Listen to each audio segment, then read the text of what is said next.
Getting married is one of the most important decisions in life, and sometimes people doubt if it's really worth it.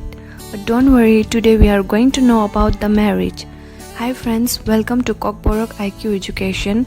Please subscribe our channel and feel free to share, like this video.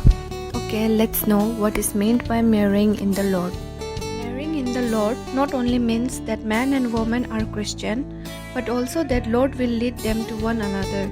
Passion, physical attraction and infatuation are a poor beginning for a marriage. When these are the basis of our attraction to each other, there may be frustration and conflict after marriage. As we trust the Lord to guide our choice, His divine wisdom forces the helpmate we will need, not only for today but for the years ahead.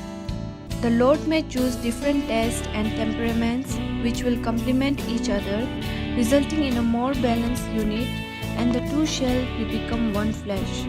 Mark chapter 10 verse 8. Marriage is meant to be a lifelong bond, not a mere legal contract. Jesus gave this clear-cut command, therefore what God has joined together, let no one separate. Mark chapter 10 verse 9.